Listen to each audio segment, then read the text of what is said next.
All right. Let's get started. Welcome to the continued podcast adventures of Superhero Speak. But I think many of the people that love this character and that love superheroes in general have used these stories as inspiration to say, you know what? I'm going to do something good in the world. I'm going to make a difference like my hero when I was a kid. That is my fondest memory of it, because when you're doing comic books, you want them to affect people. Right. You want people to care. You want to strike emotions. And I knew that Clone Saga was striking a lot of emotions. Can you imagine Pulp Fiction starring Goofy and Mickey Mouse? I can totally imagine that. I'm sure somebody's written that one quarter too. pounder with cheese and France, Mickey. What? Royale with cheese, Mickey. Yeah, I can totally. See? I would watch the hell out of that movie. Yes, I gladly sacrifice that my progeny to you, almighty Marvel beast. But Neil Adams is somewhere going, it's my time. How do you measure success? Hey, everyone, and welcome to Superhero Speak. I'm your host, Dave. And John. And this week, boys and girls, JD is not with us. He is celebrating his son's birthday, so happy birthday to Andy. And filling in for him, of course, we went to the Geek World All-Stars bench, and we brought in the brains behind So Wizard Podcast, the one, the only Joey DiCarlo. How you doing, sir? What's up, everybody? It's great to be here. Definitely not the looks behind So Wizard Podcast, so I'll take what I can get at this point. We'll give that to Aubrey. Well, compared to us, you're Sterling, man. You're in the right place. You bald people always unite. So how is everyone doing? Joey, since we haven't talked to you in a while, how's life for you? How are things going? Things are going great. I don't really have anything super exciting going on in my life. It's really just a cycle of work and sleep and grind for the podcast. Watching a lot of movies, watching a lot of TV shows, binging stuff, and creating content for So Wizard Podcast. That's really what takes up the majority of my free time that's not work or sleeping. Yeah, I feel you. I know how that is. Some people... I love it. I'm not saying I don't love it. I'm just saying that's what I mostly do with my life. So. Some people show up once a week and bitch and then say, do I look good for the cameras? Oh, I'm sorry. How are you doing, John? You're getting brittle. It was a good try, It's been 8 years. We've been working on that. Doing fine. Just fine while I drink this very strong tea here. Anything new since last week? Not really. I got a new Blu-ray in the mail, Catwoman Hunted. I haven't gotten it watched yet, but I saw the trailers. It looked interesting, at least. Who's the voice of Catwoman in that? The voice of Catwoman in this is bollocks. They don't even have it listed. That's fun. Oh, well then. It was Jonathan Frakes, Zara Fazal, Jacqueline Obradors. Wait. Yeah, that's it. Who's Jonathan Frakes? Jonathan Frakes? That's No, who is he in the movie? Catwoman. He's Catwoman. Yeah. He's always wanted to expand his repertoire, and this was his time. Careful now. Really good range. Careful now. Don't want us to get canceled. So give me one more second here. I can look it up. It's just taking a while because my PC is just dying here. So Stephanie Beatrice. Okay, I don't know her. So Stephanie Beatrice that's Batwoman. Excuse me. Catwoman is Elizabeth Giles. Taylor. Oh, what? No, Elizabeth Gillies or Giles. Not sure how to pronounce that. Gillie. Don't know her either. That's interesting. Okay. She's from Dynasty. Oh, well, there you go. And Robot Chicken and all right. So she has a pedigree Winx in voice Club. acting. Yeah, she does. Okay. But nothing else interesting, really. No one new in your life. Dude, me. It's me. Come on. Come on. Anyone old in your life? I got plenty of people old in my life. How old do you? I mean, you know how old I am. So everybody I know is old. So how you doing, Dave? I'm doing all right. Can't complain. Yeah, we normally record on Sundays anymore because JD normally has wrestling on Monday nights, so we had to switch to Sundays. But then I was away this weekend celebrating my girlfriend's upcoming birthday, so I couldn't record on Sunday. So that's why, JD's not here because of his son's birthday. So where did you guys go? What arcade did you go to? No, we just went to. It wasn't like a trip. It was to get away from our lives, kind of a weekend. So we just got a room in Fort Washington, which is a local area close to Willow Grove, if anyone's familiar with the Philadelphia area, and just relaxed for a couple of days. We did go to the Willow Grove Mall, and then we went to, I can't remember the name. It's a comic book shop near there, and I can't remember the name of it. I feel bad, but Willow Grove Mall. Yeah, but I will say this: they had grab bags for $10, and my girlfriend bought me one, and there was like 20 Superman comics in the grab bag. So was it called Brave New Worlds? That's it. Yes, Brave New Worlds, and it's and it wasn't just like all comics from in the last 10 years. A lot of times they are, or like from the 90s during the comic boom. Like it was from, there was a couple from the 80s on up through modern books. So, and I only had one in the grab bag. So that's a win, which was one of the Reign of Superman books. Grab bag. Yes. So yeah, that was my weekend. Huh? It was fun. Got away for a few days. My cat won't leave me alone since I got home. That I get. When I get home from a long, from like going to my parents' house for Christmas or something, when I get back, they're sitting there at the door, like, because they can hear my car come up and they're screaming. Yes. Yeah. And this is going to go south real fast. Good thing that we don't have Ray with us, but she really liked what I got her for her birthday. What did you get her? Oh, okay. No, it was funny. I wasn't going to pull the pin on that one. It was a grab bag with 10 Superman comics. From Reign of Superman. And this is going to sound so dorky, but hope you like the Eradicator, honey. She was telling me a story.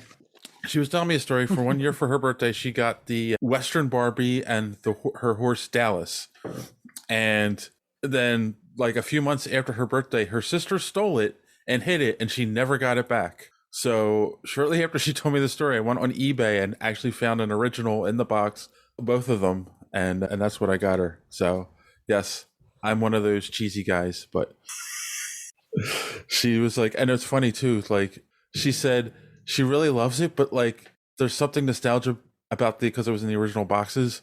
So like if like we go into a comic book shop and we see an original old G.I. Joe or Star Wars action figure in the original packaging, yeah, you know how that is, Joey. Oh yeah. I completely understand. You love your toys. I sure do. John loves his anime. Yep. All right, well, enough of that craziness. Let's go on to some social media madness, right, John? No, we don't have to. There's nothing in the contract that says we have to. Yes, there is. So you remember we talked about Futurama getting a revival season coming up, and we got a couple of responses. First one is from our good friend Random Randy Savage over at the Cult 45 podcast, and he said, I just dealt with my guilt for not finishing the series, and now it's starting again. No, just let it go, or make another series like Disenchanted. Oh, pardon me. I've heard good things about Disenchanted, but I've seen the first two episodes, and that was it. That was my question. Has anyone watched? I haven't watched it either. Joey? No, and I have really bad news for you guys. I don't really like Futurama either. I like Futurama. I never finished it. There's a lot of them. It's almost like taking on freaking One Piece. But yeah, I keep getting, I'm ADD. It's like squirrel. So I keep getting sidetracked. But I don't know. Disenchanted's just not my cup of tea, Maybe other people's, but and I've heard it's good from people that like that kind of sense of humor, that kind of comic timing that it's got. It's just not mine, Well, then one of the other tweets we got was Nicholas Denny said, going to be a bit weird without DiMaggio as Bender. And I did do some searching, and apparently the negotiations aren't going well to get him to come. Like the rest of the cast has agreed to come back except for him. And I don't know if he just doesn't want to do it anymore, if he just wants more money. It's money. It's 100% money. Yeah. They're constantly getting underpaid for the work they do, you know? And when you get a hit like this and they're so big that they're doing another revival of it, they should get paid more because they're going to make the reason why they're doing a revival is because they're going to make a mint on it. Right. But my question is, when it's stuff like that, do people watch a show like that because he does the voice or because they like the character and the people who write the character? Like, if they get someone who sounds like him, is anyone going to notice? It's not just what he sounds like. It's also tone, inflection, personality that comes through. Like, you know, you could get somebody who sounds a lot like some of Tara Strong's characters. You're not going to get the same personality out of it. You're going to get something a little bit different. And it's going to be like uncanny valley of the voice, you know, it'll grind on you. Yeah. I mean, I don't know. I can't think of any good examples of a voice being recast in a cartoon series and people being upset over it. I can't even think of I can think of one or two examples of someone being recast on a TV show, a live action, and people being upset. Yeah. But yeah, I don't know. We'll have to see. You know, I'm sure if there's enough kerfuffle online, Fox will roll out some more money. Oh wait, it's not Fox anymore, is it? It's Disney now. So we'll see. Yeah, it's Disney, so they probably won't. So the other thing we talked about, I know a movie that Joey's very excited for, which was Jurassic World Dominion trailer came out. I just listened to your latest episode. So is that sarcasm you don't like it or sarcasm you do? No, like? I mean, I feel like the only person on the internet almost, like everybody, and I said this on our show, everyone we interact with, and it's mostly me because I handle all the social media, but like all the other shows we interact with, all the other nerdy people, everybody's just head over heels for this trailer. Like no one can remember the last two Jurassic World movies weren't that great, and the last one was an absolute turd. Well, I mean, that's so they got the original three actors back, and now everything's okay. Or I'm with you, Joey. I'm totally with you on that. Yeah. That's one of the things I said when we talked about the trailer. It's like it feels like they pulled in the original cast to try to save this series for somehow. But our good friend Timothy Jones said, "I never liked these movies to begin with, so I don't think we need yet another one." I mean, honestly, do they really know what a T-Rex sounds like when it's pissed off? I mean, the first one was really good. The second and the third started to get into that valley of people doing stupid things to cause the plot to continue, right? And then after that, like Joey said, it just went way straight downhill after that. Just really, really stupid decisions by the, you know, let's make a giant T-Rex with all this, you know, they can sense heat and blah blah blah, and let it turn invisible. Well, and the whole thing at the end of the last movie, where it was like, well, there's some dinosaurs that are captured and it's not right, so let's let them free and kill all humanity. Exactly. It's like, don't forget the person that made that choice was a cloned toddler. Well, yes, God. Yeah. Like what has happened in these movies? For John, it's a good example of that is like if you try to explain to somebody who'd only watched the first few episodes of Attack on Titan what the plot is now. Oh God! Exactly. Yeah, like, we're so far away from attacking Titans at this point. Like it's way off the rails. Not that it's not good. It's just off the rails. Yeah, but these movies make tons of money, and that's the thing. Like, will an awesome trailer, let's not get it twisted, it was a good trailer, and the returning cast from the first movie be enough to overcome the shittiness of the last two movies? When they both made over $1 billion worldwide pre-pandemic, and yeah. We'll see, I guess. I mean, I have to see it either way for the podcast. Doesn't really matter. Yeah. And then Recast the podcast said, "My daughter loves Baby Blue," which makes me feel like that's the depth of, you know, character development for these movies, or the depth of like, oh, my kid likes one of the dinosaurs, so I'm just going to go see this movie, even though it's crap. This is not your Land Before Time dinosaur, though. This is something the size of a large dog that would eat you. Yes. Might as well be a so. xenomorph, for crying out loud. Of course, we also talked about the Adam Project coming to Netflix, to which, again, Timothy Jones said, "I'm sorry, I can only see Ryan Reynolds as Deadpool, except to maybe as Andrew Paxton in The Proposal, only because I've seen I've been forced to see it a dozen times. Ugh. Even when he played Pikachu, he was still doing basically Deadpool. To which the resident expert, our good friend D Square, said, "Do you miss Betty White that much?" Yes. And then Tim said, "In a sense, yes, but mostly her years on Match Game." Oh, Jesus. That's right, boys and girls. You want more humor like that? Check out Sour Grapes, available at finer papers across the country. You're probably gonna have to Google what Match Game is. So, oh God. So did you see the trailer for the Adam Project? What did you think, Joey? It looks fine. We'll see. There wasn't much in the trailer, and I got to be honest with you, I'm super sick of Ryan Reynolds. After Deadpool 1 and 2 are great, but he's been playing great value Deadpool in every movie since Deadpool was a hit. I'm just sick of it. I know he's a good actor. I know he can do other things than that, but he's just on that vibe that's what people want to see in every movie. Yeah. In Hobbs and Shaw, he was the same as he was in Red Notice. He was the same as he was in Detective Pikachu. It's the same over and over. I'm so sick of it. So if he's going to do something different in this one, great. And it's something we've talked about on our show in the past. Is there just is not, and it was from when we were kids. They had a lot of movies like this, but there's no movies for tween age kids. Like there's PG-13. 4-quadrant superhero movies and R-rated action movies. There's G-rated cartoons from Disney, like Encanto and that kind of stuff. But there's none of these fun family adventure movies that they're not. I don't want to say it's like edgy, but it's not something like your little brother would watch, and it's not something for your parents that you're allowed to watch. Like stuff like Monster Squad, Flight of the Navigator, like those type of movies. Explorers. They don't make movies like that anymore. So if this movie has that kind of vibe, I'll be super all in. I can even ignore Ryan Reynolds' bad jokes, but we'll see. It's playing in theaters, I think, for one night only, and you can get free tickets or something like that at Cinemark theaters if there's any near you. Okay. I mean, he does have range though. I mean, he's got a range. Oh no, he's a good actor. He's a good actor, and you can see it sometimes. And you can see it between his basic, what do you call it? Between his Jim Carrey moments, you can see like his depth, because he'll say something in his serious voice and.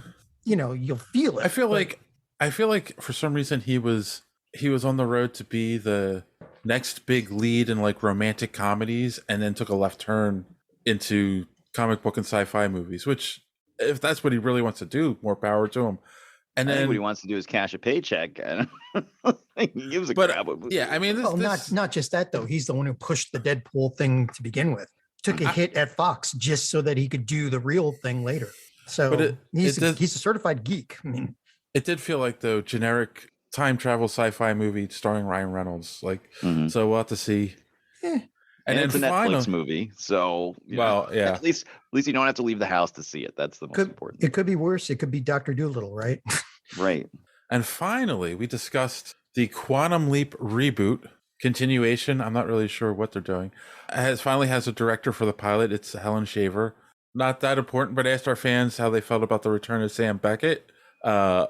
Phil Isaacson just tweeted I can't think of the actor's name. Elf, the actor from Elf. Oh my god. Oh God. But it's from Old School, and he's in the store, and he's like, awesome, yes, and he's punching the food aisle. Yeah, Will Ferrell. That's it. Dr. Sam Beckett actually replied to us, said, awesome news. I still mixed on this. Too little, too late, but I'm willing to give it a try. But get Scott back without Scott, and now, sadly, Dean. It's another generic time travel show. Yeah, Dean Stockwell passed away a few years ago. So, but I'm ever the optimist. And then finally, Lily Baker said, "I'm totally excited, and I hope to pray that Scott Bakula will be on board. Otherwise, I mean, the rumors are that Scott Bakula is involved, and it's going to be a continuation of the original series. Did you watch the original, Joey? Oh yeah. I watched it when it was first airing, and I loved it. And the last, I want to say, like 5 or 6 months, we got a over-the-air antenna. So we don't have cable. We have Netflix, Disney Plus, right, all those things. And then we got an antenna that goes from the TV to the window, so I can watch football. But we get all these weird channels. So one of the channels we get is called Comet, and it plays like really bad movies, bad sci-fi movies, and The X-Files and Quantum Leap all the time. So I've been That sounds watching awesome. like grainy, like terrible definition episodes of Quantum Leap almost nonstop. It's my go-to thing when I come home after working both jobs is to plop on the chair and watch an episode of Quantum Leap before I go to bed. I was supposed to say, it sounds like that could be a very Joey DiCarlo channel. Yeah, it's fun. It's fun. I've watched a lot of like just out of order random episodes of the X-Files and a lot of Quantum Leap. Oh, out of order X-Files. I guess you could do that. They were Monster of the Week for most of the time. They did have a lot of Monster of the Week episodes. And they were very late on the stuff that tied the plot together in the last few seasons.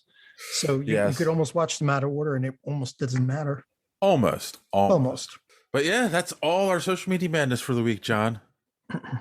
Thank goddess. Yeah, okay. So if you want to know how you can follow us on social media and be part of social media madness, here's our good friend D Squared to tell you more. Enjoying the show? Want to be part of social media madness? Make sure you are following superheroespeak.com, where you can find all of the show's social media links at the top of the page. While you're there, you can check out old episodes of the podcast as well as some other great content. Check the site often because we are posting some great comic reviews as well as comic book and movie news content every day. Make sure and follow us on Twitter at SuperheroSpeak. And while you're there, check out the rest of the Geek World All-Stars Podcast Network. You can follow them at @stars_geek. The Geek World All-Star Podcast Network include great programs such as the Pop Prison Power Podcast, Cult 45, So Wizard, Fans on Patrol, the Gorilla Brain Podcast, and of course, Superhero Speak.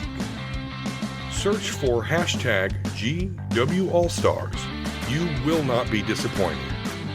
Now it's back to Dave and the boys on Superhero Speak. All right. Thanks for that, Don. Don't forget to check out the Omega Level Nerds podcast, available on YouTube and wherever podcasts are available. And Joey, while you're here, why don't you tell the good people where they can find So Wizard? All right. Well, the easiest way to find all things So Wizard Podcast is to go to SoWizardPodcast.com. That is our main hub where you'll find links to all our social media accounts, links to the podcast every week, all our YouTube content, all our Patreon content, all our comic reviews, and everything else at SoWizardPodcast.com. So check it out. And we are a weekly nerdy movie review podcast every week, coming up on episode 400 as we speak. So come check us out and listen to the show. Check out our interviews and other stuff on YouTube. All right. Make sure you do that. But on that note, we're going to take our first commercial break and we'll be right back. After these messages, we'll be right back. All right, boys and girls, we're back. We got a little bit of news to talk about before we get to our main topic. The first one, we've been talking about this quite a lot on the show. So first I'll ask Joey, were you a Smallville fan? No, not at all. No. So Marcellus, my co-host on the show, one of my co-hosts on the show, is a huge Smallville fan. So he's going to kill me for this one. And so he loves Smallville. He's all about Smallville, loves it, watch the show. I think he owns all the seasons on DVD. Big Smallville guy. I could never stand that show. I did not like it one bit. From the pilot, the final episode, did not like it other than Lana being really hot. Well, I know our absentee co-host and myself are huge fans of the original show. And of course, there has been both Michael Rosenbaum and Tom Welling have been talking about doing an animated show continuing from the end of the Smallville show. So a lot of fans are excited about this. And Tom Welling offered a update over this past weekend. He was at a comic convention and basically had Eric Durance there, and she said she's on board to reprise her role as Lois Lane. So you think about it, you've got Lex, Clark, Superman, and Lois Lane, and the show ends with them in Metropolis, him now being Superman. That's all you need. Maybe they can spring Allison Mack too. She can record it over the phone from prison. Right? I mean, I'm sure it would be cheap. You just got to put some money in her commissary bill. So, yeah. And Kristen Crook, who played Lana, is on Netflix right now. She played a small role in the new, oh God, what was that series? The one that, crap, my brain's going to fry here. There was two. It's like it's on Expendables. It's. Well, Hold on a second. I'm gonna. The last thing I knew she did was a Street Fighter movie, right? Yeah, she's in Reacher on Amazon Prime now. Okay. Which both Mark and Adam from my show love. They swear by it. So I haven't watched it yet. There's a lot of stuff I haven't watched. I find myself saying that all the time. If it's not something I have to watch for the podcast, the amount of time I have to watch something is very small. So Tom, that was that Tom Cruise movie, right? Reacher. Yeah, and it was based on novels. That's it. That's what I was talking about. Yeah.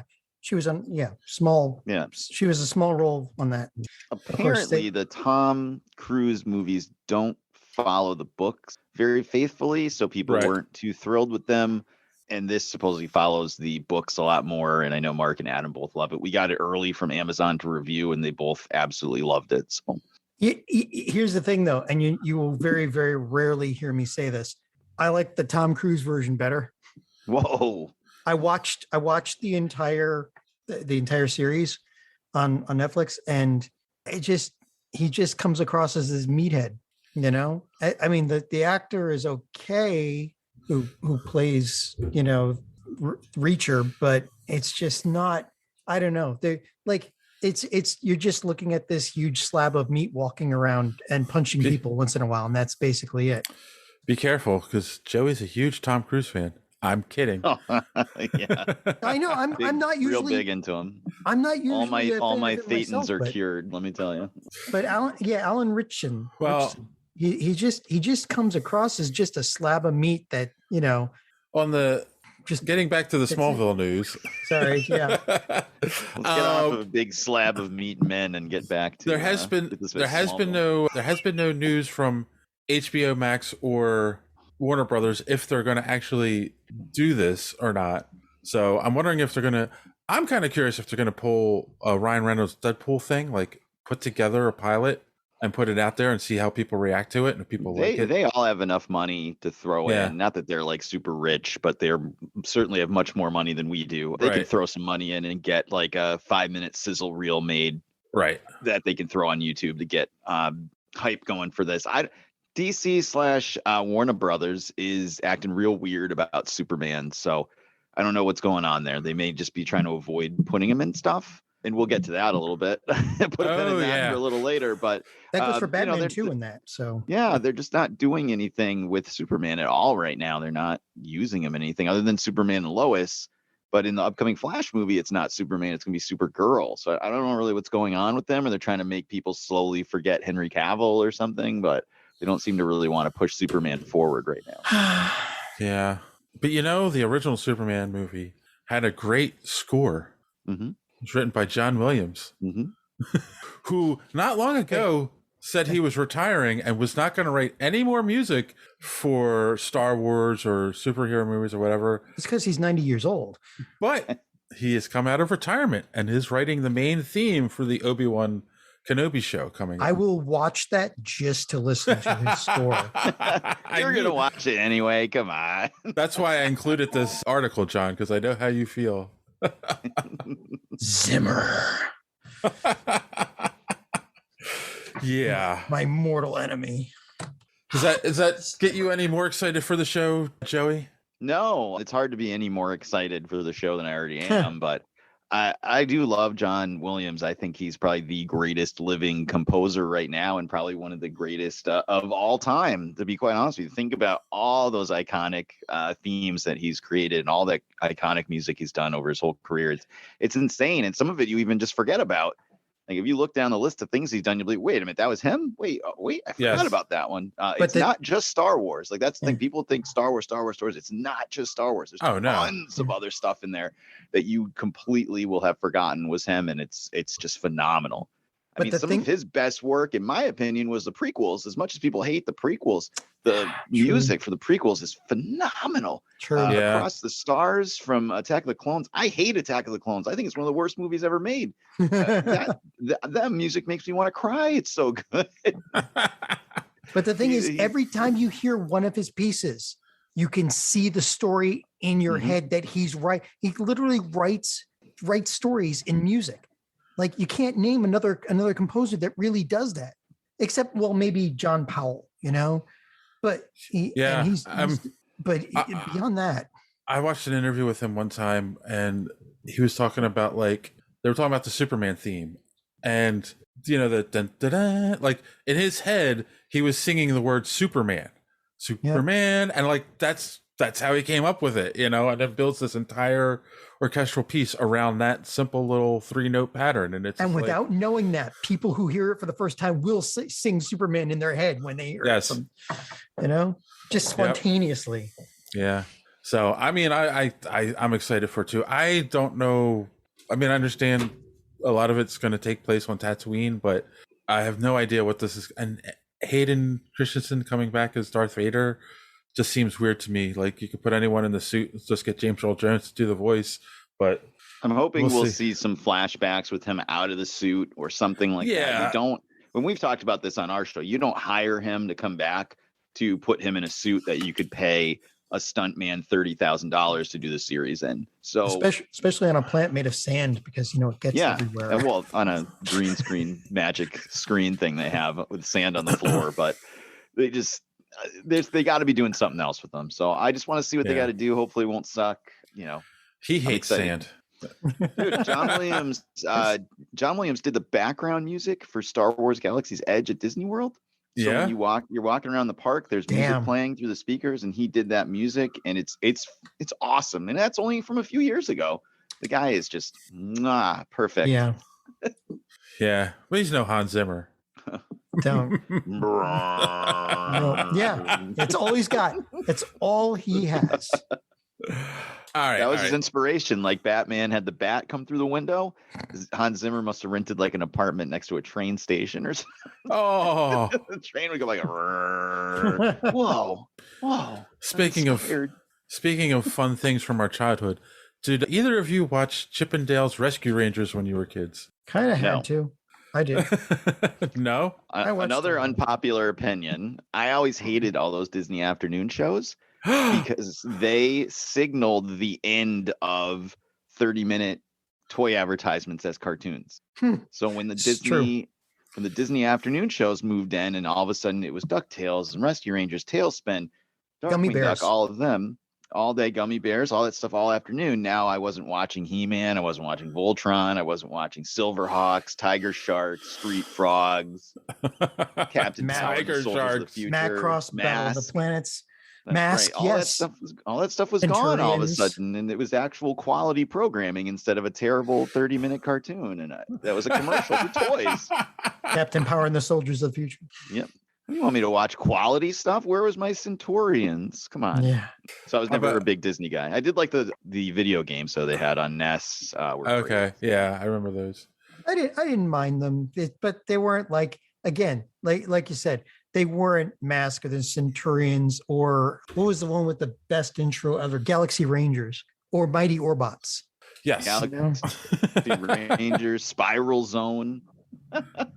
Yeah. So we could go for hours listing off amazing shows. Yeah. So in a odd left turn, Disney is giving us I don't know if I call it live action, but a live action Chip and Dale's Rescue Rangers, which I have to be honest, I don't know who this trailer is for. I don't know who this movie's for. Like, as somebody who grew up, who liked that was one of my favorite cartoons when I was a kid. I'm gonna be 100% honest here, and it's funny too, because like more I learned about it as I became an adult, and like some of the weird references, like Tom Selleck because of the Hawaiian shirt and the Indiana Jones. Dale is Indiana Jones and Chip is, or other way around. Chip is. Yeah, because that's a Tom Selleck reference, because he was supposed to originally be Indiana Jones. And it's like, like all the weird little stuff like that just made the show better as I got older. And now it's like I'm watching this and I'm like, I don't get it. Like, I don't want to see a show about them as real life characters 30 years later struggling to like survive in Hollywood. Like, that doesn't make any sense. It doesn't appeal to me as someone who liked it. And not in their specific little piece of the universe. This is literally like a Roger Rabbit. In fact, they even had Roger Rabbit in the freaking trailer. Yes. They just brought look, you've got a freeze frame with the My Little Pony crew, the G4 pony. It's like, who isn't in this right now, right? And I don't even think My Little Pony is owned by Disney. It's owned by Hasbro. So, you know, Well, they're probably making the toys for the movie. Yeah, maybe that. Yeah, no, you know, and you say that, that's probably it.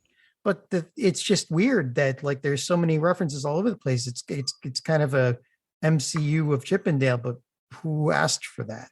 You know? Yeah. And then I'm sorry for anyone who's a fan, but then as soon as I heard Seth Rogen's voice, I was like, he is a one-trick pony. He's not funny, and it's just like he was funny when he first came out, but then it's just like ever since, what was that movie with the food? Movie with the food? Sausage Party. Yeah. Oh, Ever since God. I'm like that mess. Yeah. It's like, oh, he's just like, it just seems like that's what he leans into now, humor wise, totally. And it's like, and Disney hired him for this. So what's your guys' opinion, Joey? Did you like the trailer? Are you excited for this? I gotta tell you, I did think the trailer was funny, especially towards the end when they start making fun of different types of animation and like where they're like, oh, we landed in the terrible early CG land, and I thought that was funny. I did, and it seems like it's really meta, which is a really tough line to hit. It's really tough to hit that being good. I do like the Lonely Island guys. I think they're funny. I don't have any emotional attachment to Chip and Dale, so I'm not like, oh, how dare they make these changes to Chip and Dale Rescue Rangers? Like, I don't care. So it was interesting. I'm interested in, of course, just like we talked about with Adam Project, it's on Disney Plus. The amount of effort required for me to watch this is to have a couple hours and be sitting on the couch. So if this was something I had to pay $15 to go to the movies, make the time to leave the house, sit down, watch the movie, drive home, it might be a whole different feeling. But from watching the trailer, I chuckled. I had enough sensible chuckles, and I'm in, you know, as long as it doesn't turn out to be like the Matrix Resurrections meta content. So we'll be fine. John? I again, you know, with my weird scale, I watch it while I was folding laundry, but I wouldn't pay money to go to the I just, you know, I'm only mildly interested, only because I'm curious about what they're doing with it, but I have no skin in the game for the old Disney shows. And I feel like somebody was like, you know, they're coming out with Space Jam 2. Let's cash in on some of that nostalgia while we can. The idea. Well, just the 2-minute trailer was better than all of Space Jam 2 already. So that's not too tough. That is true. This is true. I had that in my bottom 5 movies of the year. That was an abomination. Poor LeBron. Anyway, and they will. That's right. Like for Space, that was all WB characters, right? This will be all Disney. I doubt, like with the Roger Rabbit thing, they'll get any crossover between WB. Like you're not going to see Bugs Bunny in this, so you might see some Hasbro apparently, but you know that's about it. It's just gonna be all Disney after that. No, but you know where you might see Bugs Bunny? Thanks for the segue, John. John Cena, who we'll be talking about a little bit more shortly, is going to star in the Coyote versus Acme movie from Warner Brothers, which is going to be another movie where they take a character and put him in the real world and is going to interact with real people. And apparently one of them is John Cena, Wile E. Coyote. Does anyone want this? Almost everything we talk about these days is based on somebody gaining power at one of these huge studios and going, you know, it'd be great right now, nostalgia, and just, you know, pulling out of their ass something that nobody's asking for and saying, yeah, we'll make money off of this, because they just do not want to greenlight anything new. Yeah, this is like this is I don't even what is this? John Cena in Coyote versus Acme? My worry too is like they're so concerned about being PC and not showing violence and stuff. How do you do Wile E. Coyote without violence? You know, right? I mean, Joey, what do you think? You excited for something like this? No, I'm not a big Looney Tunes guy. I never was as a kid. I never have been. Just not big into Looney Tunes, unfortunately. Sorry, guys. And I have no interest in this whatsoever. Like, there's zero interest in this. I love the original Space Jam. So, you know, I can find things I love that are this type of formula and these characters. I do love the original Space Jam. I own it on a Steelbook Blu-ray collector's edition, and the idea, I guess, so okay, and we'll talk about it in a little bit with John Cena. Yeah, he's certainly seeing a career renaissance. This is direct to HBO Max, and if I have to leave the house, go to the movies, make an effort, and that's not happening. So right, and that's another thing. It's these streaming services have given these studios the ability to say, let's put a crazy idea out there, see if it floats, because then if enough people watch it, they probably will make a theater, run for something like this, put it in the theater, but I don't know, or see if it'll sell on Blu-ray, Steelbook. Right. That's kind of the thing with a lot of these movies now. It's economies of scale. So 150 years ago, you could put out a movie, but you had to attract a majority of the populace to get enough people to make them enough money to make the movie lucrative. But now, with China and all these other places that they can send these movies out to, and with the sheer amount of people in the world, you can put out utter crap and it will probably make its budget back, no matter how much you put into it. Yeah. Now this is where mid-range budget movies go to die now, are streaming platforms. You're not seeing them spend $50 million on this movie, put it out in theaters. We're going to spend this money on that movie and put it in HBO Max to try to drive subscriptions. We're not going to see these type of movies go to theaters really so much anymore. It's mostly everything in theaters is going to be big blockbusters or very small independent films. And that's all we're seeing right now. Yeah. Yes. And none of the blockbusters will ever get Academy Awards, and all these independent films that no one sees will get all the Academy Awards. Well, the Oscars are they're trying out another fake category in order to give it to the most popular, but it's still also ran. Exactly. I and nothing against this movie. It's again another remake. Who needs another Cyrano de Bergerac movie? But that's the other thing. I was watching TV this weekend, and I keep seeing these commercials for this new Cyrano with the guy from Game of Thrones and Days of Future Past. I gotta look it up. Playing Cyrano. Come on, Tyrion Lannister. John, come on. I know. Anyway, everybody's screaming at it in internet land. Well, long story short, he's Cyrano in the Peter movie. Dinklage. Dinklage, yeah.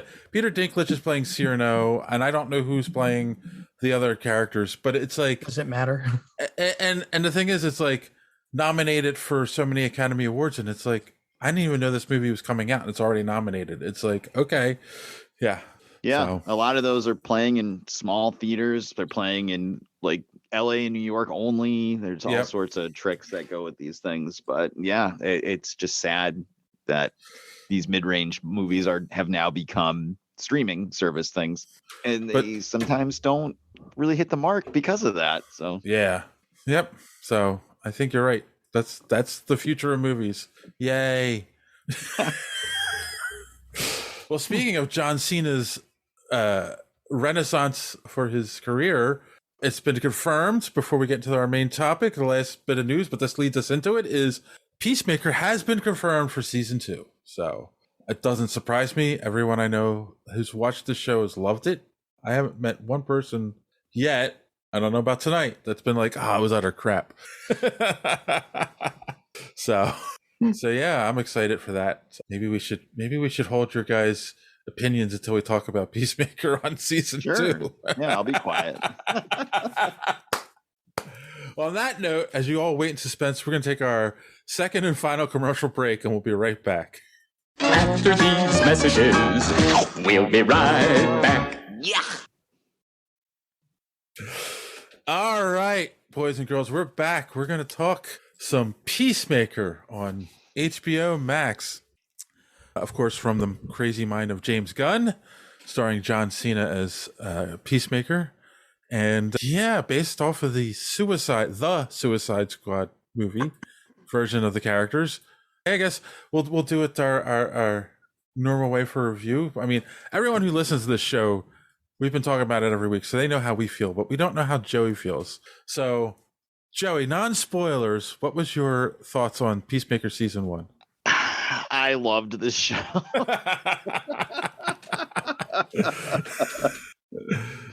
Yeah, I loved this show. It's great. I love the humor in it. I was not super looking forward to it because I'm not going to lie and say I'm this huge John Cena fan, whether it's in wrestling or in anything he's done theatrically. I mean, I literally had just seen him in F9 : The Fast Saga, which he was horrendous in. I mean, everyone was horrendous in that, but yeah, there was no excitement for me. Oh my God, I must see more John Cena. And I liked him in The Suicide Squad, but I didn't feel like I liked him enough that I wanted to spend 8 hours with just that character. Right. So the show had kind of a big ask to make me want to watch it. And just from the beginning, right away, the beginning of the show, all the way through, it was top tier. It was hilarious. It had an amazing soundtrack, and it was just great the whole time. I was really surprised that I liked it as much as I did. Sean, what was your thoughts overall on the season? Yeah, usually not my cup of tea. I mean, this brand of humor is a little coarse for me because I'm just, but old. Yeah, but it was I think, like Joey said, it was a lot better than I thought it'd be, given how badly Warner Brothers is screwing up everything else about the Justice League and and the superhero stuff. So yeah, I mean, overall, I liked it. It's just it's for somebody who this is their sense of humor. I would say wholeheartedly go see it. But I think Joey kind of hit the nail on the head a little bit too. With no one knew what to expect from the show, so you had no expectations going in. There wasn't like a real high or real low bar. It was just kind of like, let's see what this is all about. But it was James Gunn, so you knew it was going to be good. And yeah, it was brilliant. It was just like from the opening credits to the ending credits, this show was insane. Just the opening credits, you can't skip them. Yeah, Netflix kept putting, or they kept putting HBO Max, they kept putting the skip intro on there. And like, I'm pre-programmed, like it's muscle memory to hit that every time for everything I watch, and even most anime. And like, I just not once did I feel like I wanted to hit that. I had to watch that intro every single freaking time. That's joined Evangelion for me in the never skip intro. Or Cowboy Bebop, right? There you go. Yeah. Yeah. Definitely. I mean, JD put it best because like they kind of took what people say about John Cena as a wrestler, of him being stiff and not being like really that good at the, and they made it in wrestling form. And they just steered into that with the awkward dancing, and it's just like, yeah, like just brilliant. Like, I would be scared to meet James Gunn to see how his mind actually works. I gotta tell you, man, as a filmmaker or a creative, I think he is amazing right now. I mean, he's just on fire. Guardians movies, the Suicide Squad. He was even involved in the Belko experiment, which was fun and interesting. Man, I mean, he's one of those filmmakers now where I just want to see what he's going to do next. If his name is attached to something, I'm already sitting up and taking notice at this point. So apparently his brain works on hair metal. So I think we've been pretty good. No spoilers so far. So no spoiler. If you haven't watched the show yet and you don't want spoilers, you can stop listening here, though. But if you're a fan of the show, we've already spoiled it a bunch of times on previous episodes.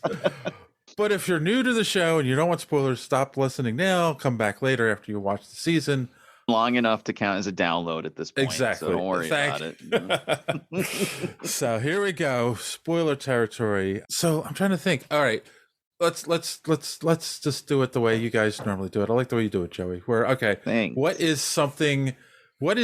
What was like your favorite things from this season?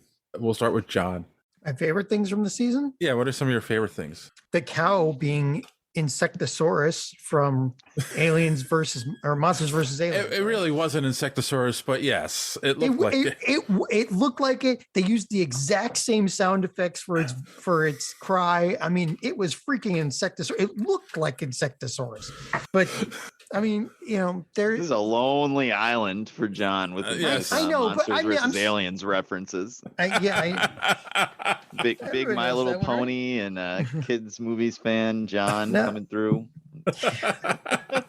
I mean, I liked the way they made Peacemaker. Like you needed somebody to play off of Peacemaker to make Peacemaker look empathetic, and I mean, like, how are you going to do that? You're going to bring in a bona fide white supremacist Nazi guy. So, and that worked really well. Although I'd like them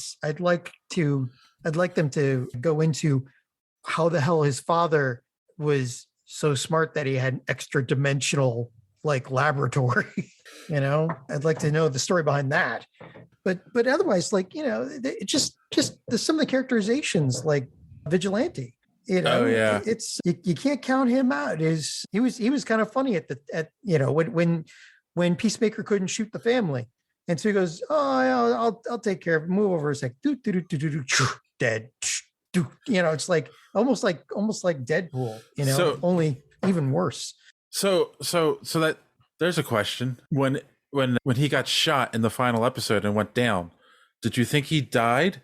Because Adrian Chase, the character, died in the comics. So I was kind of thinking, like, did they just kill Vigilante right in front of us? They probably did that because he died in the comics, and they were, just a little bit of a kind of an Easter egg, maybe, or maybe they'll kill him in the next series because he's still around.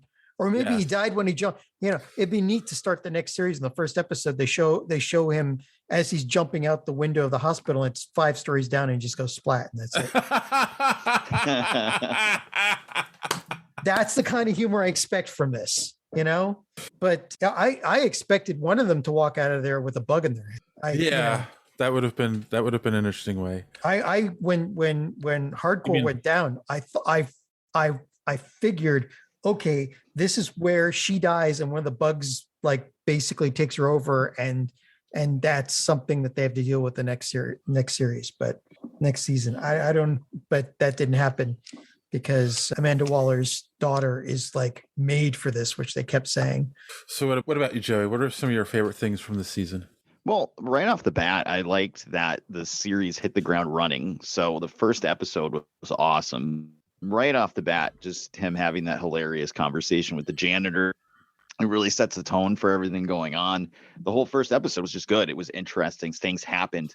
This is something we've talked about on our show a lot in the last maybe like 6 to 8 months. But a lot of the, God, I don't want to turn this into Marvel versus DC, but a lot of the Disney Plus shows with Star Wars and some of the Marvel stuff, it feels like they're sitting down and writing a 6-hour movie or a 8-hour movie, and they're not caring about the idea that you're going to watch this week to week. So you're going to watch the first episode of Book of Boba Fett, and it was good, but there was no hook to it.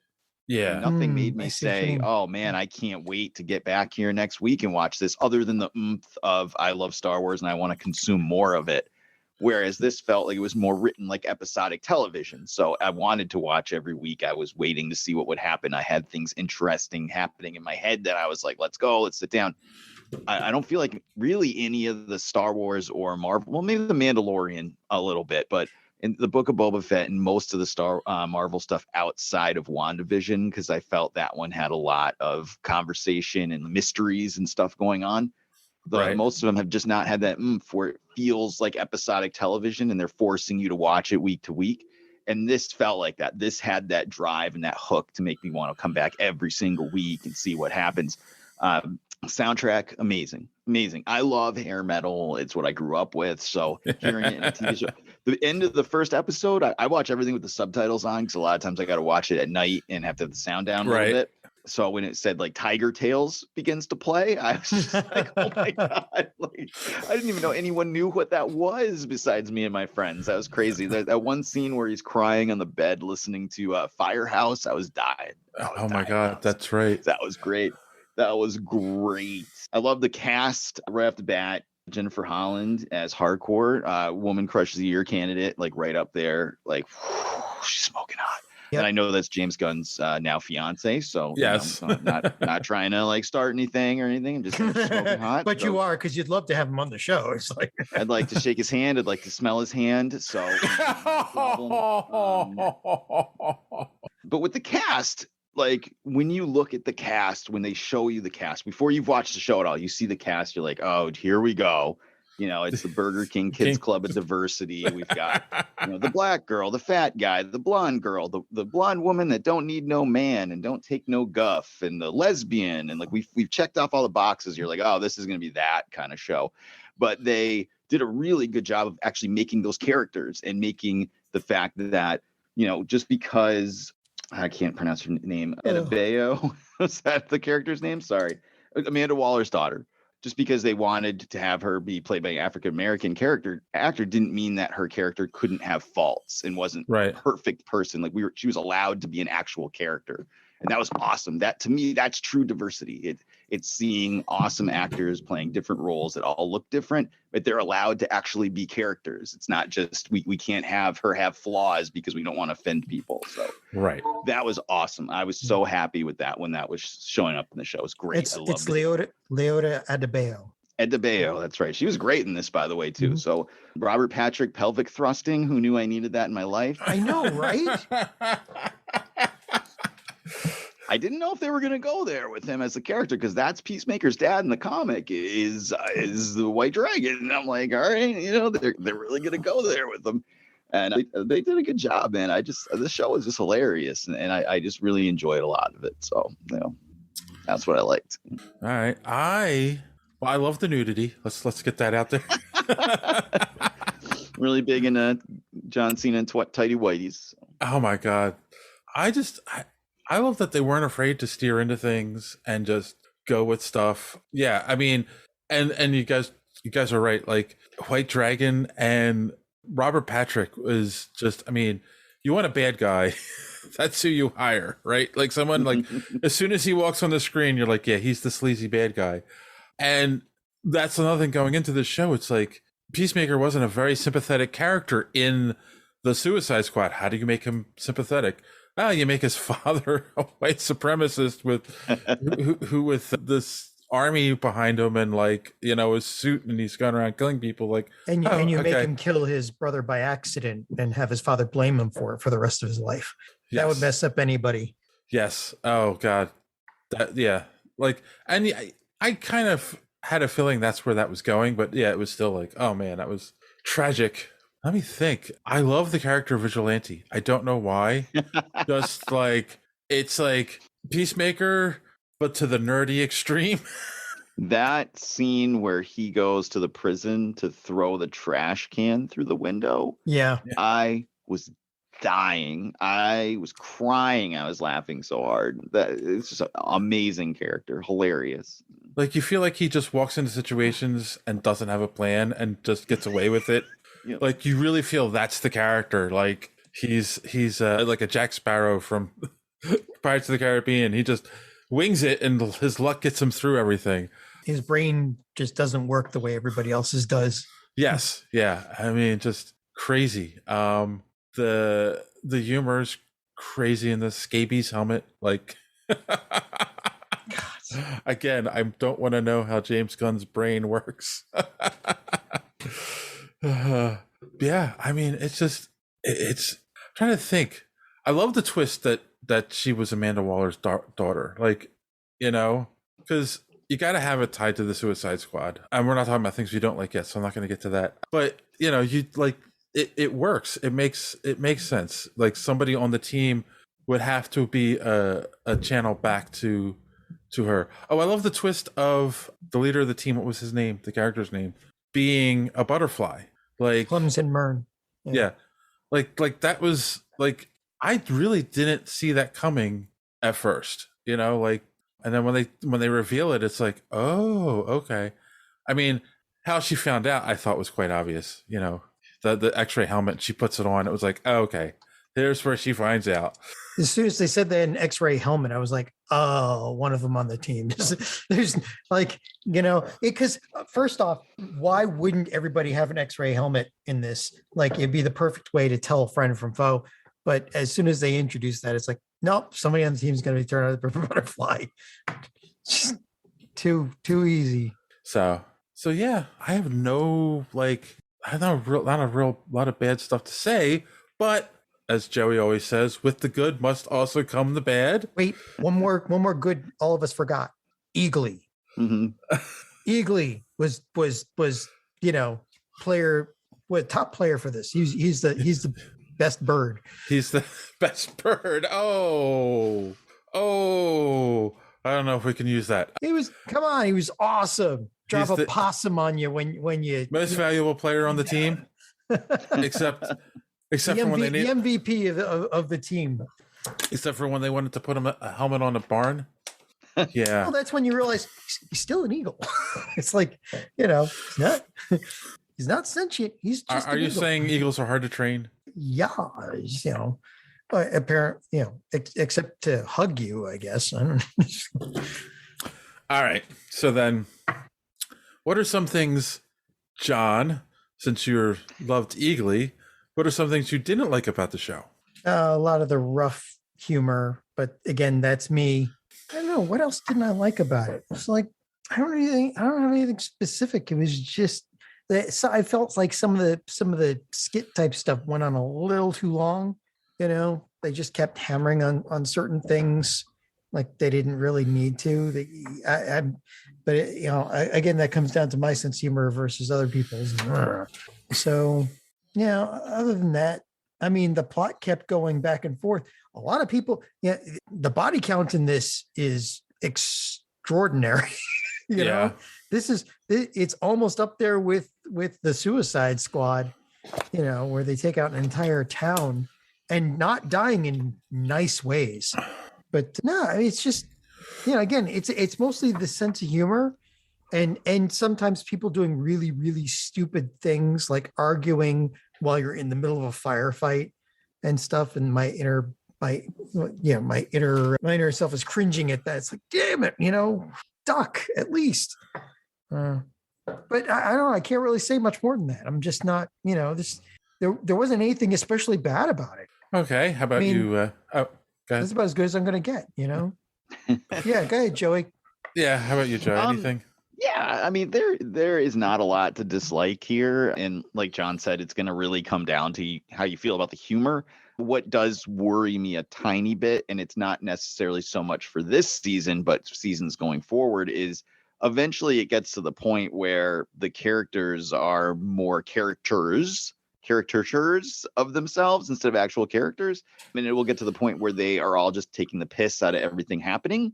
So nothing has weight to it anymore. That's something we see in movies like, I think Zombieland 2 was a good example of that. None of the characters gave a shit about anything that was happening in the movie. They were all too busy making sarcastic quips the whole movie, to the point where none of the plot had any weight. And I don't want to see this become that. So I think this season did a really good job of towing that line, except for, like John said, a couple scenes where we're in the middle of a firefight. We're in the middle of a huge action sequence. So dial the humor back a tiny bit. I just don't want to see that going forward, get to the point where it's just flat out comedy instead of being what it is right now. I don't really have many complaints. I would have liked to, I mean, if we're going to get into it, I would have really liked to see Batman and Superman and Wonder Woman at the end. I mean, I get it that you can't really, maybe they couldn't get them or what, but they were able to get everybody else. So I heard there was a deleted scene where it had all of them. Even Cyborg was in there, but they took out Batman and Cyborg. Yeah, there was definitely an actor that portrayed Batman because he posted on his Instagram. It was a stunt guy, but he had the Batman costume on. So that definitely was something they filmed. So I don't know, it might have been DC pulling that back because they don't want to show that Batman right now when they're trying to push the Batman, which is frustrating and annoying. But I mean, that was a great cameo. That was a great funny jokes at the end. I loved it. But man, it would have been nice to actually see. I don't think Henry Cavill would have said no. If you asked him, he would have came back. I don't think Ben Affleck would have, but I don't think Ray Fisher would have. But what were they doing? What was Gal Gadot doing today? She can stop by for 5 minutes. Yeah, well, that was actually something I was going to get to and with a couple of questions, but yeah, that's an interesting point as well. Like they made such a big stink of saying, okay, the Snyderverse is done, right? Especially with the Flashpoint movie will be the turning over to whatever their new universe is. Mhm. But this show is so popular, and then you bring back the Justice League, even though you don't really see Wonder Woman or Superman, but they bring in, and you know they do that because the Flash movie and the Aquaman movie are coming out, so they're trying to reinvigorate those characters for those movies. But now you're creating something people love that exists in that universe. Like, are you just going to kill it because, oh, we don't want that universe to exist anymore? Like, it doesn't make sense. Can I add something too? Going along with something that Joey said, yeah, and about the humor again. Like one of the running jokes is every 40 minutes, Peacemaker had to make a comment about another hero, right? Yeah, Aquaman does fish, and and Arrow plays the backside of a pony at My Little Pony convention. All that, it's like and then that's all fine and good. That's the character. But when they confirmed a lot of that at the end, where he says like, "Why don't you go?" Where he looks at Aquaman and says, "Go, why don't you go fucking fish?" And Barry looks over and says, "But that's real, right?" It's like you're kind of tearing the ultimate heroes down at that point, and the whole thing becomes a real joke, and you start to push them into Homelander territory. Like I mean, I think it's supposed to be that he is making these stupid stories up about all the other heroes. Yeah, but Barry had heard about it already. Barry had heard the rumor, and we've in theory established that Barry is kind of a jokester and a jerk and would mess with Aquaman that way, I guess. But yeah, they let him say that Superman likes poop. So yeah, I know. Again, it's you're kind of like, okay, but if they confirm that the league members are now in on that kind of joking around, you're like, well, what kind of people are these people anyway? Human beings to have senses of humor. Well, human beings, except for Cyborg and Aquaman and Superman, Wonder Woman. Yeah, they're all human beings except for and Martian Manhunter. Martian Manhunter, right? Oh, okay, fine. No, but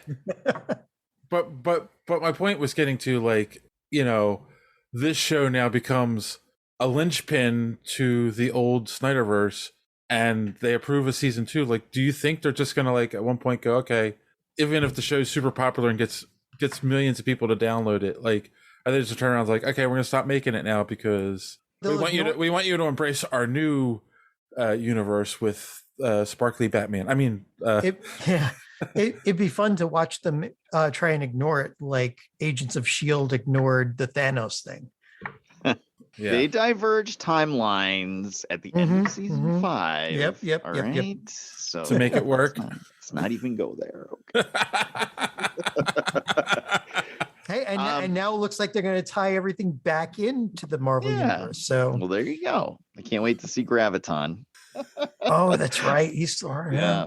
This is the DC problem. It always comes back to the DC problem that we have, is that their foundation for their shared universe is not popular, regardless of what people on the internet want to yell and scream about the Snyderverse aspects.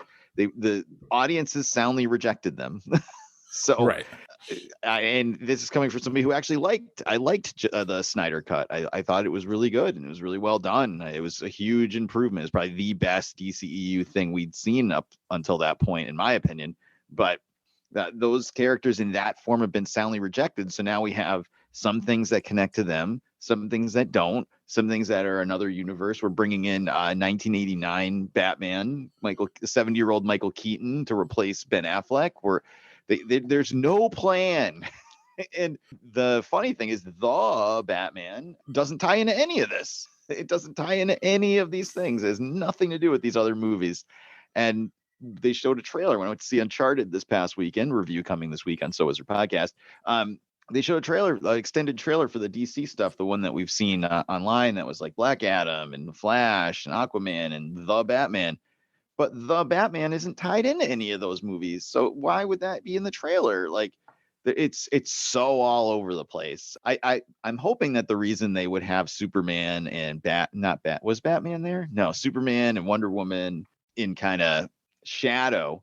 It allows them, if those roles get recast, it doesn't completely invalidate this TV show. So, But why would they recast Wonder Woman? Like, 84 wasn't popular. Yeah, but that doesn't mean the actress isn't like, she's the most popular Wonder Woman there is, except for the original Linda Carter, right?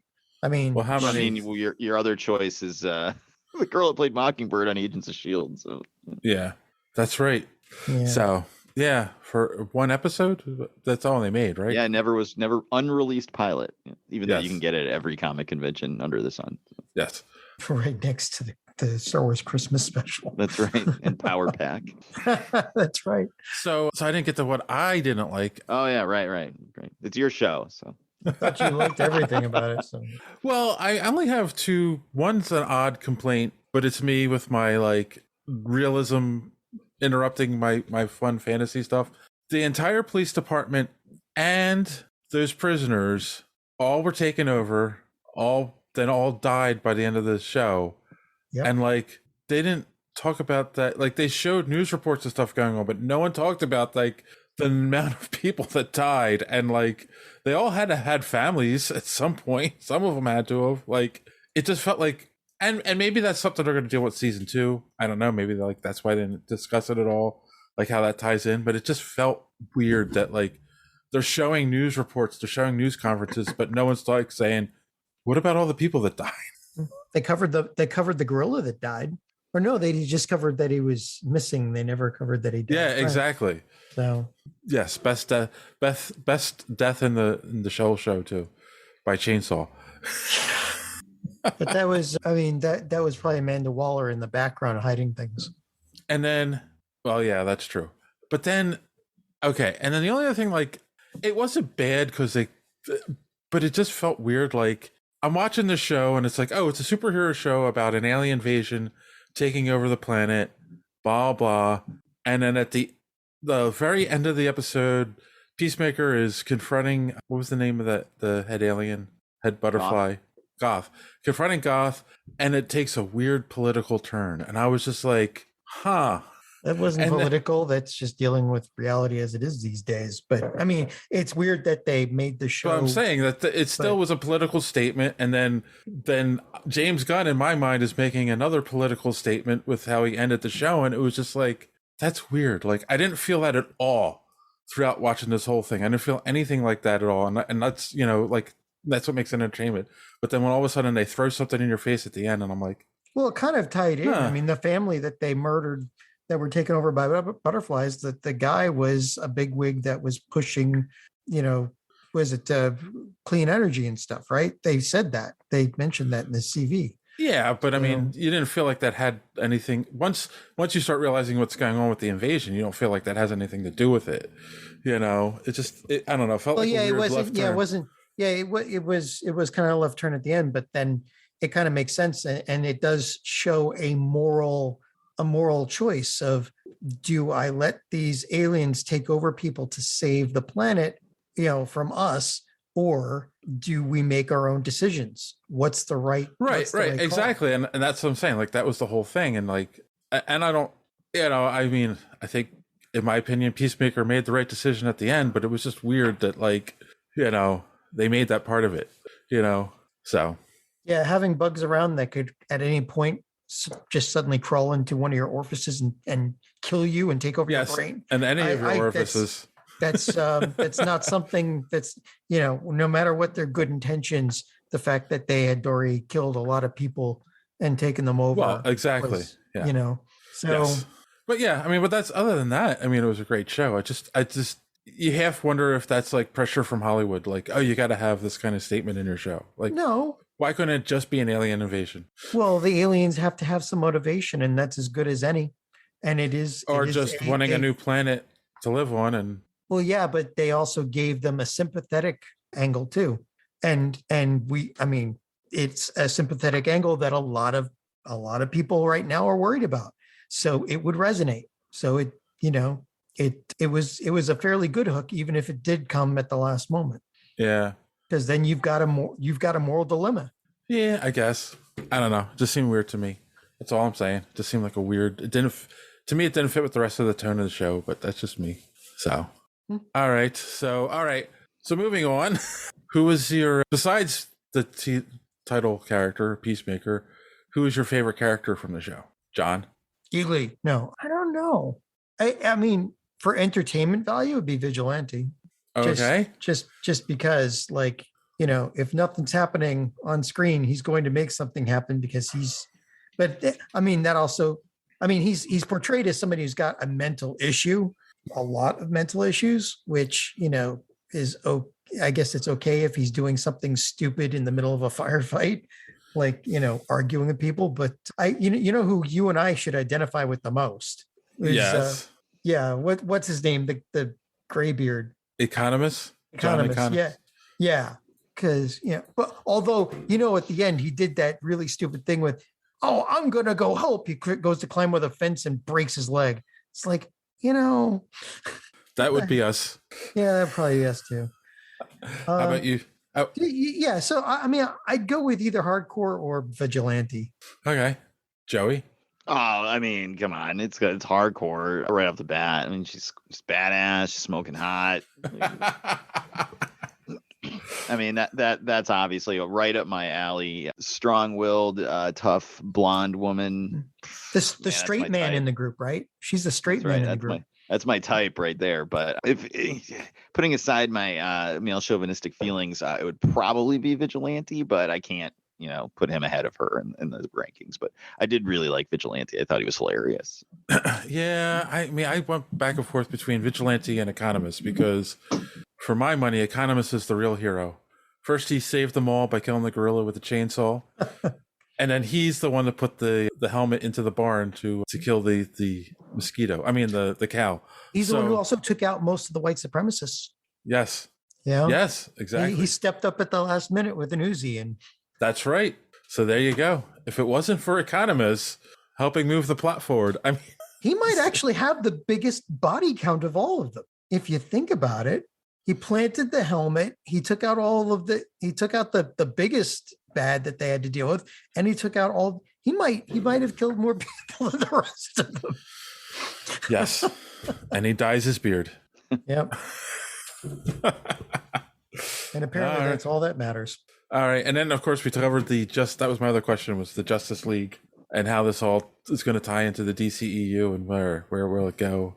I'm with you guys. It's just, it seems like a very loose knit reality at this point. Like there's no cohesion to it. So you have no idea who belongs where. My son had an interesting theory about the Batman, because he was like, he hasn't seen anything in the trailer so far that feels like it ties it to a specifically to today's timeline. And the fact that Batman's driving like an older muscle car, like, is this the Batman from the Joker movie? Is this a spinoff from that?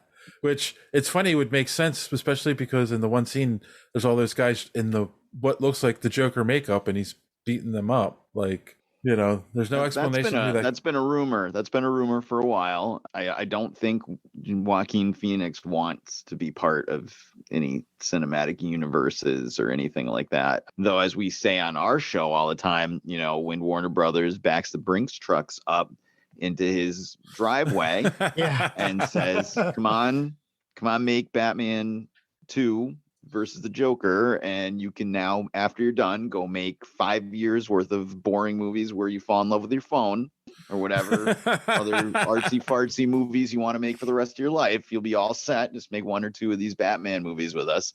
I would assume as a person, it would be hard to say no, but if he has the artistic integrity to say no, God bless him. But I mean, it's something everybody wants to see. It's something everybody wants to see. But yeah, man, I don't know. With the DC stuff, for me now, it's so different than Marvel. Like with DC, for me, it's like it's project by project. Like, how do I feel about this specific project? And as I'm watching it, whereas with Marvel, it's not only is my excitement for what I'm watching, but what's coming next. Right. So I have no care. I don't give 2 flying craps about an after credit scene for Aquaman. Like, I do not care what the Aquaman 2 after credits are. I don't care, because I don't really care what it's setting up. but I care what the after credits for Eternals is. Not that movie was that great, but I care about the ongoing saga of the Marvel Cinematic Universe, where I do not care at all about the DCEU, but there may be individual projects in it that are awesome.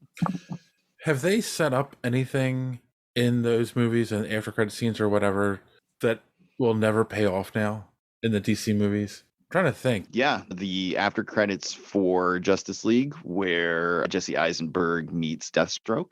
Oh, that's right. True. Yep. Well, just Darkseid, like the whole Darkseid thing is dead. Yep. Yeah. Well, and of course that weird in the Snyder Cut future where Superman's evil, which the Nightmare. The Nightmare, yeah. I don't know what he was setting up with that, but okay. There's a script treatment out there. There's a story treatment. You can find it if you Google. I think it was on Bleeding Cool of what his plan for the next movie after that was, and it's god awful. Just Yeah, that future had to die because it had Jared Leto Joker, and nobody wants that. We'll see. One day you'll be praying for Jared Leto to come back. God, no. Nope. That's the day that's the day I become a hermit. All right, so let's do something we haven't done in a while. Let's rate this puppy 1 out of 10. 10 being the best, 1 being the worst. And we'll let our guest go first. Any final thoughts? What's your ranking on this? I loved this show. I'm not going to say it's perfect, but it's damn close. I mean, we were kind of, between the three of us, really struggling for anything that was egregious and bad that we didn't like about it. So yeah, I mean, I'm not gonna. I think it's as damn good a first season as you're gonna see and stuff. Probably an 8.5. I would say 8.5, 9, right around there. It's that good. It is that good. And I understand John doesn't. It's not his humor for everything, so that might be the only thing that might dial the score down for some people. But I mean, if you're into that, if the humor grabs you by the end of the first episode, the humor grabs you, and you like superheroes and comics, there's no reason why you wouldn't like this. Oh, cool, John. Okay, again, like Joey also reminded, it's not my sense of humor. I'm going to give it a 7, but if your sense of humor is a little bit more on the crude side, this will be up your alley. You can add a point or two to it. Because again, as Joey said, there's nothing you can really point to and say this was horrible, or right, if this should have been fixed or blah blah blah. It is way more cohesive than basically anything else that they've come out with for the DC properties at this point. Yeah, I mean, I'll give it a 7, but it's a very high 7. All right, yeah, I mean, and it's funny because I will say, like, I use the term linchpin for the DCEU, and I kind of meant that. Like, this is the only thing that feels like it tied stuff together that I like out of the DCEU. Yeah, I mean, and it's funny. I understand that it's not your sense of humor, John, but like, I think it's what makes, like, it's one of those shows where they contrast the horrible stuff that's going on, the violence, the bloodiness, all the crap with, the extreme sense of humor. Like, it's a balancing act, right? I get it. Yeah. You're not going to do a who's on first routine in a movie where people have blood coming out of their mouths because a little alien butterfly crawled inside of it. So, yeah, I mean, I said I couldn't see where this was going, and it shocked me when it came out. So I'll give it I'll echo Joey's score, an 8.5 out of 10. Definitely worth watching if you haven't seen it yet. Go check it out. And I'm sure we all can't wait for season 2. So, Who's hoping? Yeah, I mean, this could go off the rails. Season 2 could be terrible. You never know. Definitely. Yeah, depends on you think whatever decisions they make with where the Justice League is going and what happens after Flashpoint is going to affect this. Because if it does, it could go way off the rails. Yeah. Or it could be a one-line joke, and they just move right past it real fast. So. Did you hear Barry Allen change time? Did he? Oh, I don't know. And then move on. Exactly. Like, I don't know. All right, so let's wrap it up for the week. So Joey, one more time, tell people where they can find So Wizard, and do you have any recommendations for our listeners? Yeah. So I will recommend that everybody checks out So Wizard Podcast. That's where me and my 2 co-hosts review nerdy movies and TV shows every single week. We've got episode 400 on the way. We've got a lot of cool guests coming up. This week we'll be dropping our review of Uncharted. Obviously, The Batman coming soon, and all sorts of movies. I have the whole show planned out through August. So ready to rock and roll. Go to SoWizardPodcast.com. That's the hub for everything. Our social media, the podcast, our comic and movie reviews, video and YouTube content, Patreon content, SoWizardPodcast.com. Check us out. Let's see. I watched a few movies over the weekend. I saw American Underdog, which is the story of Kurt Warner, quarterback of the St. Louis Rams, and his life story. It's a Christian movie, and it's very sappy and cute and wholesome. So I enjoyed it for what it was, and I'm a football fan, so I liked it. It was good enough to make me almost feel bad that the Patriots beat the Rams in the Super Bowl that time, but it wasn't that good a movie. Let's not get twisted. But, it had a good cast. Those Zachary Levi and Anna Paquin were in it. So, and it was pretty cheap on digital. So I think if you're a football fan and you don't mind sappiness, almost Lifetime movie level sappiness in a movie, it was wholesome and cute. So that would be my recommendation. Cool. John? I have 2 recommendations. Okay. One from the anime side, Demon Slayer season 2. You have to see it. The second to last episode has some of the best animation that anybody's ever put to a cell. Period. End of story. It makes it puts to shame anything Disney's ever done. It is probably one of the best fight scenes ever animated, and the story itself is still top notch. This anime is killing everything. On top of that, on the other side of things, season 2 of The Witcher, it rocks. You should see it. I still need to watch season 1. You should. Henry Cavill kills it in this. You get your Henry Cavill fix and with a good script. And the funny thing is, he plays a guy who shows very little emotion, and yet you get way better acting out of this from him than you do from the Superman movies. All right. Well, I will recommend that you go to superheroespeak.com, where you can find the podcast every week. Links to all our social media at the top of the page. And of course, comic book reviews by our good friend D Squared. We just had one that went up this week for Horizon Zero Dawn, not Revelations, begins with an R. It's a side story for Horizon Zero Dawn. And then we have a couple more going up. And let's see. What do I have? I really don't have anything this week. I'm going to sit there and say, if you haven't watched it yet, watch Peacemaker. It was a great show. We all liked it. I think you'll enjoy it. So on that note, boys and girls, as always, thanks for listening. Don't let you keep caught in the door. Have a good week.